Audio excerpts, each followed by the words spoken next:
오늘 이 시간에는 질그릇에 가진 보배라고 하는 제목을 가지고 여러분들에게 말씀을 증거하고자 합니다. 애굽 카이로의 박물관에 가면은 수천 년 전에 죽은 사람의 미라를 찬란한 진열대에 안치한 것을 볼 수 있다고 합니다. 죽은 사람의 미라를 찬란한 진열대에 안치한 것은 이 세상적인 양상입니다. 그런데 진리의 양상은 그렇지를 않습니다. 진리의 양상은 보배가 질그릇에 담긴 것입니다. 그러므로 바울 사도는 우리가 이 보배를 질그릇에 가졌으니 라고 하였습니다. 그러면 바울 사도가 말한 보배와 질그릇은 무엇을 의미하는 것이겠습니까? 바울 사도가 말한 보배는 그가 전하는 복음이요, 질그릇은 그의 육체를 가리킨다고 하겠습니다. 성서의 육체는 나약한 인간성을 보여주고 있습니다. 하나님이 태초에 사람을 흙으로 지으신 것은 그 좋은 근거가 되는 말씀이라고 할 것입니다. 성서는 사람의 육체를 질그릇에 비유하고 있습니다. 욥기 10장 9절을 보게 되면 욥은 말을 하기를 주께서 내 몸 지으시기를 흙을 뭉치듯 하셨다고 하였습니다. 예레미야 18장 6절을 보게 되면 나 여호와가 이르노라, 이스라엘 족속아 이 토기장 위에 하는 것 같이 내가 능히 너희에게 행하지 못하겠느냐. 이스라엘 족속아 진흙이 토기장 위에 손에 있음 같이 너희가 내 손에 있느니라고 말씀하셨습니다. 이렇게 성서는 사람의 육체를 질그릇에 비유하여 말씀하고 있습니다. 헬라의 철학에도 같은 표현을 찾아볼 수 있습니다. 질그릇은 맵시 없는 그릇입니다. 질그릇은 약하여 깨어지기 쉬운 그릇입니다. 그리고 질그릇은 가치 없는 그릇입니다. 그와 같이 복음을 담고 있는 사람의 육체는 보잘것없습니다. 연약합니다. 무가치합니다. 그런데 신자들은 질그릇에 가진 보배 때문에 환난과 고난을 세상에서 받기도 하지만 또한 이 질그릇에 가진 보배 때문에 영광스럽게 되고 모든 역경을 극복하고 승리할 수 있는 자가 되어지는 것입니다. 19세기 미국의 유명한 부흥사였던 무디는 참으로 질그릇의 보배를 가진 사람이었다고 말할 수가 있습니다. 그는 자기 집이 너무도 가난하여 6개월 밖에는 정규 교육이라고는 받아보지 못하고 청년 시절까지 구두방에서 수선공으로 일을 하였습니다. 그러나 그가 질그릇과 같은 자기 육체에 보배인 영광스러운 복음을 담는 자가 되어질 때에 19세기의 미국의 영계를 빛낸 영광스럽고 승리의 생활을 할 수 있는 자가 되어졌던 것입니다. 질그릇의 보배를 가진 사람은 이렇게 종래 영광스럽게 되고 승리하는 자가 되어지는 것입니다. 그러면 질그릇의 보배를 가진 신자들은 첫째로 사방으로 우겨쌈을 당하여도 쌓이지 않습니다. 사방으로 우겨쌈을 당하여도 쌓이지 않는다는 것은 모든 일에 있어 환난을 당하여도 쌓이지 않는다는 말입니다. 그러면 쌓인다고 하는 것은 궁지에 몰려들어가 절망 상태에 빠지는 것을 의미하는 것입니다. 그리스도의 복음을 전파하며 그 복음으로 사는 신자들은 궁지에 몰려 들어간다고 하더라도 결코 절망 상태에 빠지지 않는다는 말씀이옵시다. 바울사도는 마게도니아에 이르렀을 때에 사방으로 환난을 당하는 자가 되었습니다. 그러나 그는 그런 가운데서도 절망 상태에 빠져 들어가지를 아니하였던 것입니다. 옛날 모세의 인도로 애굽에서 광야를 향하여 떠난 이스라엘 자손들은 홍해가에 이르게 되었습니다. 이제 그들 앞에는 홍해가 가로놓이게 되었습니다. 또한 뒤에는 다시 이스라엘 자손들을 사로잡아 노예로 삼으려는 바로의 군대가 추격하고 있었습니다. 이스라엘 자손들은 진퇴양난을 당하였습니다.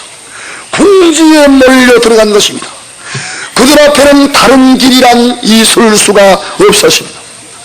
홍해에 빠져 들어가느냐, 그렇지 않으면 바로의 군대에게 다시 사로잡혀 노예 생활을 하느냐 하는 운명만이 그들에게 남아 있었습니다. 이렇게 이스라엘 자손들이 진퇴양난을 당하고 궁지에 몰려들어가 어찌할 수 없는 상황에 놓였을 때에 하나님께서는 모세에게 말씀을 하시기를 이스라엘 자손들을 명하여 앞으로 나아가게 하고 지팡이를 들고 손을 바다 위로 내밀어 그곳으로 갈라지게 하라고 말씀을 하셨습니다. 하나님께서 모세에게 말씀하신 대로 그가 행하게 될 때에 홍해는 갈라졌고 이스라엘 자손들은 하나님이 새로 내신 길을 통과하여 광야에 오를 수가 있었던 것입니다. 엘리사 선지자가 도단성에 있을 때에 아람나라 군사들이 도단성을 포위하고 그를 사로잡으려고 하였습니다. 아람나라 군사들이 엘리사를 사로잡으려 한 것은 엘리사가 아람 왕의 전략을 미리 알고 이스라엘 군사들로 방비케 하므로 아람 나라 군사들이 이스라엘 나라를 침략하기가 어려운 때문이었습니다. 엘리사를 수종들은 자가 일찍 일어나 나가보니 아람 군사들이 온통 성을 포위하고 있었습니다. 그런 엘리사에게 내 주여 우리가 어찌하리까 라고 말을 하니 엘리사는 대답을 하기를 두려워하지를 말라. 우리와 함께한 자가 저와 함께한 자보다 강하니라고 하였습니다. 엘리사의 기도로 수종드는 자의 눈이 열리게 될 때에 불말과 불병거가 산에 가득하여 엘리사를 둘러 있는 것을 볼 수가 있었습니다. 아람 나라 군사들이 도단성을 포위하여 엘리사는 어찌할 수 없는 상황에 놓여 있었으나 하나님이 그를 도우실 때에 아람 나라 군사들은 물러가게 되고 오히려 그들은 이스라엘 나라의 포로가 되어졌던 것입니다. 우리는 세상을 살아나갈 때에 진퇴양난을 당하는 때가 있습니다. 궁지에 몰려 어찌할 바를 알지 못하는 어려운 때가 있는 것입니다. 그러나 그리스도의 복음을 받고 그 복음을 전파하며 그 복음에 따라서 사는 신자들은 결코 절망 상태에 빠지지를 않게 되는 것입니다. 하나님은 어찌할 수 없는 상황에서 새로운 가능성을 우리에게 보여주시는 것입니다. 둘째로 답답한 일을 당하여도 낙심하지 아니합니다. 답답한 일은 길이 없는 절망 상태를 가리키는 말입니다. 질그릇의 육신은 쉽사리 절망 상태를 당하게 되지만 그 속에 담긴 보배인 복음의 능력은 낙심 중에 빠지지 않게 하는 것입니다. 헤롯 왕이 요한의 형제 야고보를 칼로 쳐 죽였습니다. 유대인들이 기뻐하는 것을 보고 베드로도 투옥하였습니다. 6월절이 끝난 후에 백성 앞에 끌어내어 죽이고자 하였던 것입니다. 그 전날 밤에 베드로는 두 군사 틈에서 착고에 매여 잠자고 있었습니다. 베드로는 이렇게 다른 길이 없는 절망 상태에 놓여 있었으나 낙심하지를 아니하였습니다. 그런 하나님이 주시는 평안이 있었기 때문에 헤롯이 처형하려고 하는 전날 밤에 잠을 편안히 잘 수가 있었던 것입니다. 과연 답답한 일을 당하여 다른 길이 없는 베드로에게 길이 열리게 되었습니다. 인간의 이성으로서는 도저히 생각할 수 없는 그러한 길이 그에게 열렸습니다. 하나님의 천사가 와서 베드로의 옆구리를 치게 될 때에 그에게서 그를 메고 있는 착고가 풀어졌으며 굳게 잠긴 옥문은 열려지고 그는 자유의 몸이 되어 자기의 길을 평안히 갈 수가 있었던 것입니다. 우리 신자들이 그리스도의 복음을 받고 그 복음을 전파하며 그 복음에 따라서 사는 자가 될 때에 답답한 일을 당하여도 낙심하지 않게 됩니다. 길이 없는 절망 상태에서도 낙심하지 않게 됩니다. 그걸 하나님께서 내주시는 새로운 길을 체험하게 됩니다. 그런 하나님께서 해결하여 주시는 능력의 역사를 경험하는 자가 되어지는 것입니다. 우리 교우들 중에는 답답한 일로 인하여 길이 없는 상태에 놓여 있는 분이 있습니까? 결코 낙심하지를 말아야 합니다. 투옥되어 착고에 맨 베드로와 같이 하나님께 모든 문제를 내어 맡길 수 있기를 바랍니다. 평안한 마음을 가질 수 있기를 바랍니다. 그리하면 하나님은 결코 우리로 어떤 자리에서도 낙심하지 않게 하실 것입니다. 하나님이 우리를 위하여 열어주시는 길을 반드시 발견할 수 있는 자가 되어질 줄로 믿는 것입니다. 셋째로, 핍박을 받아도 버림받지를 않습니다. 핍박을 받아도 버림받지 않는다고 하는 것은 사람에게 핍박을 받아도 하나님에게 버림받지를 않는다고 하는 말씀이옵니다. 성서를 보게 되면 바울 사도와 같이 핍박을 많이 받은 사도는 없었습니다. 그는 자기 동족 유대인들에게 많은 핍박을 받았습니다. 또한 이방인들에게서도 많은 핍박을 받았습니다. 그의 자서전적인 기록이라 할 수 있는 고린도 후서 11장을 본다고 되면 그런 핍박을 받아 옥에 많이 갇혔습니다. 매를 수없이 맞았습니다. 여러 번 죽을 뻔하였는데 유대인들에게 40에 하나 감한 매를 5번이나 맞았습니다. 3번 태장으로 맞고 1번은 돌로 맞았습니다. 또한 바울을 핍박하는 무리들 중에는 한때 그를 죽이려는 40인의 결사대가 조직이 되었습니다. 그들은 바울을 죽이기 전에는 먹지도 아니하고 마시지도 아니하겠다고 하면서 바울을 죽이려고 혈안이 되어 있었던 것입니다. 그리고 바울 사도는 아시아에서 얼마나 심한 환난을 당하였던지 살 소망까지 다 끊어지고 그의 마음의 사형 선고를 받은 줄로 알았던 것입니다. 이렇게 바울 사도는 그리스도의 이름을 위하여 그리스도의 복음을 위하여 많은 핍박을 사람들에게서 받았으나 그는 결코 하나님에게 버림받지를 아니하였던 것입니다.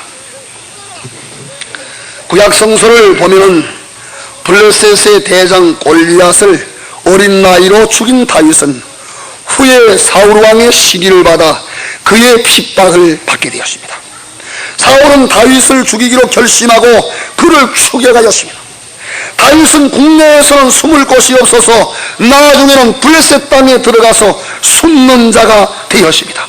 이렇게 다윗은 사울 왕의 핍박을 받아 그의 추격을 받으며 살았으나 그는 하나님에게 버림받지를 아니하였습니다. 오히려 다윗을 핍박하던 사울이 하나님에게 버림을 당하고 다윗은 하나님의 축복을 받아 이스라엘을 통치하는 왕의 자리에까지 오를 수 있었던 것입니다. 인도에는 산다싱그라고 하는 유명한 하나님의 일꾼이 있었습니다.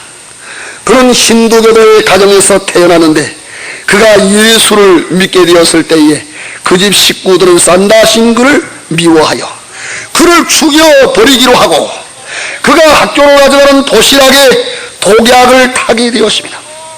그러나 산다싱그는 그날 그 도시락을 먹고서도 죽지를 아니하였다는 것입니다.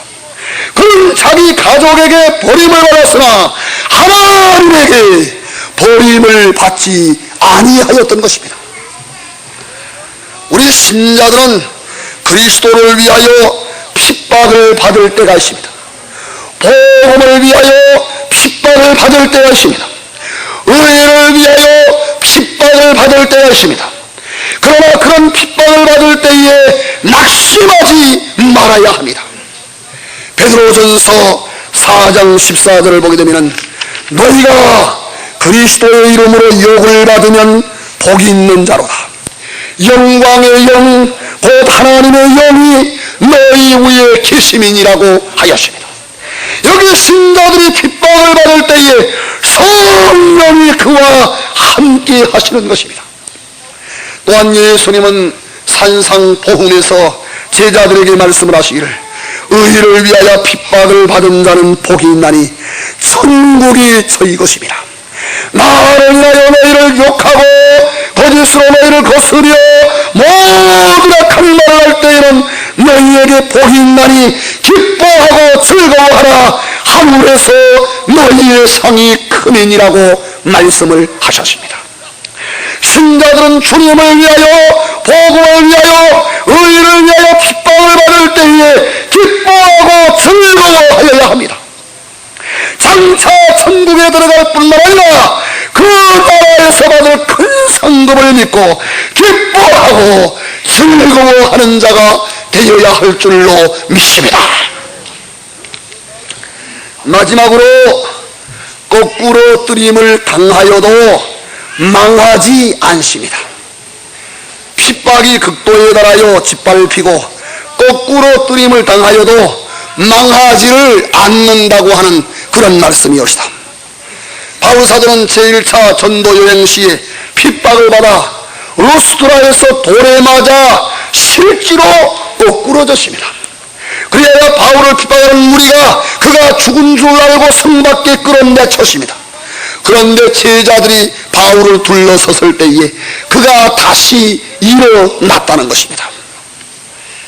옛날 로마의 원형극장에서의 투쟁에서 진 편이 땅에 거꾸러지면은 이긴 편은 그의 목을 짓밟고 칼을 목에 댄 채 황제의 허락을 기다리게 됩니다. 그리하여 황제의 그 엄지손가락이 거꾸로 이렇게 내려오면은 그는 즉시 적의 목을 찔러 죽이는 것이었습니다. 이런 경우 거꾸로 뜨림을 당하여도 죽지를 않는다면 기적적인 일이 아닐 수가 없는 것입니다.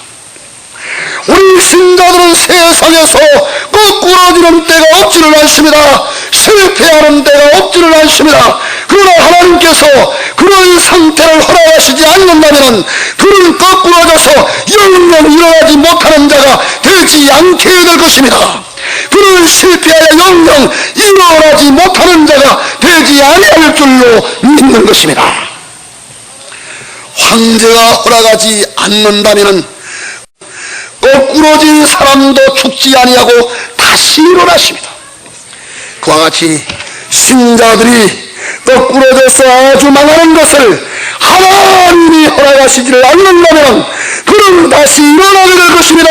그러나 그는 기어코 승리하는 자가 되어질 것입니다.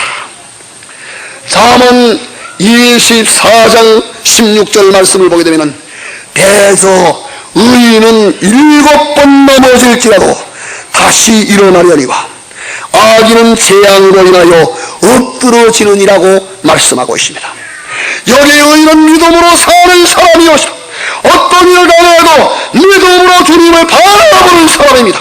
믿음으로 사는 사람은, 믿음으로 주님을 바라보는 사람은 그 어떤 자리에서도 다시 일어나는 자가 되어질 줄로 믿습니다. 범죄하고 타락한 자리에서도 다시 일어나는 자가 되어질 줄로 믿습니다. 실패하고 패망한 자리에서도 다시 일어나는 자가 되어질 줄로 믿습니다. 좌절하고 낙심한 자리에서도 다시 일어나는 자가 되어질 줄로 믿습니다. 이사야 40장 31절 말씀을 보게 되면 오직 여호와를 낭망하는 자는 새 힘을 얻으리니 독수리의 날개를 치며 올라간 것 같을 것이요 다른 박질하여도 곤비치 아니하겠고 걸어가도 피곤치 아니하려다 라고 하였습니다. 19세기 영국의 유명한 설조는 젊은 시절 심히 낙심한 자리에 놓여 있을 때에 여호와를 낭망하라고 하는 말씀을 듣고 새 힘을 얻고 일어나 귀한 일꾼이 되어졌던 것입니다. 오직 여호와를 낭망하는 자는 그 어떠한 자리에서도 일어나는 자가 될 수가 있습니다. 그 어떠한 자리에서도 일어나 승리하는 자가 되어질 줄로 믿습니다. 예수님께서 바다 위를 걸어오심을 보고 주님께 청하여 믿음으로 바다 위를 걸어가던 베드로가 밀려오는 물결을 보고 두려워하게 될 때에 바다 속으로 빠져 들어가게 되었습니다.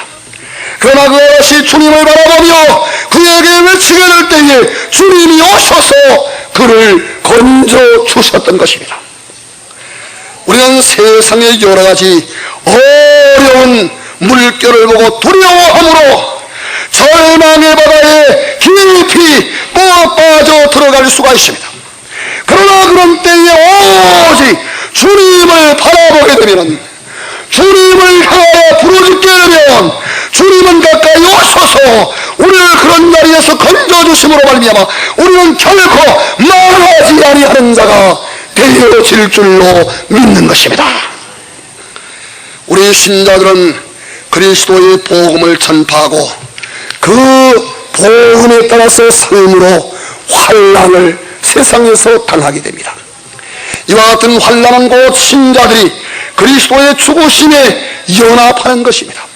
신자들이 이렇게 그리스도의 죽으심에 연합하는 자가 된다면 그리스도의 생명에 연합하여 반드시 승리하는 자가 되어지는 것입니다. 그러니 사랑으로 우리의 삶을 대하여도 쌓이지를 않습니다. 답답한 일을 대하여도 낙심하지를 않습니다. 핍박을 받아도 버림받지를 않습니다. 그리고 거꾸로 뜨림을 당하여도 망하지를 않습니다. 이런 예수 그리스도로 말미암는 생명의 승리가 오늘 주 앞에 나와서 예배드리는 우리 모든 교우들에게 항상 있어지기를 간절히 바랍니다.